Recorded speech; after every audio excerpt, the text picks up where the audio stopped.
Bahujan Samaj party Lok Sabha चुनाव में अपनी वापसी की ओर देख रही है, लेकिन दूसरी तरफ उनको कई पुराने नेताओं की आवश्यकता है क्योंकि बीएसपी पहले काफ़ी मजबूत थी, ये कई सारे विश्लेषकों का मानना है।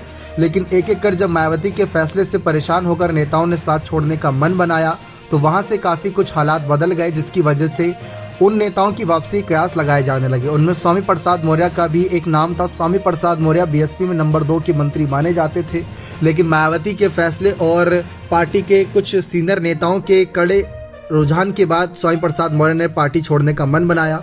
उनके साथ उनके बेटे बेटी और समर्थकों ने भी बसपा से फिर विदाई ले ली।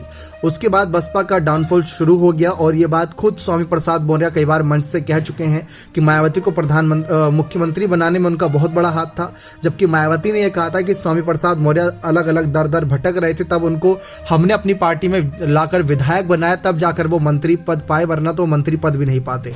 तो इस तरीके से मायावती ने अपनी बातें साफ तौर पर रखी थी। लेकिन अगर हालात देखें तो स्वामी प्रसाद मौर्य ने हाल ही में मायावती का समर्थन जताया था। जातीय जनगणना का चाहे मुद्दा हो या फिर उनके द्वारा बौद्ध धर्म को लेकर जो बातें की थी और मायावती ने उस पर अपना गुस्सा जाहिर किया था, तो उन्होंने कहा था कि मायावती मेरी पुरानी और सीनियर नेता रही हैं, तो मैं उनके मान सम्मान को ठेस नहीं पहुंचाऊंगा, मैं उनके तरफदारी से ही बोलूंगा, उनके खिलाफ कुछ नहीं बोलूंगा। ये बात स्वामी प्रसाद मौर्य ने खुद कही थी।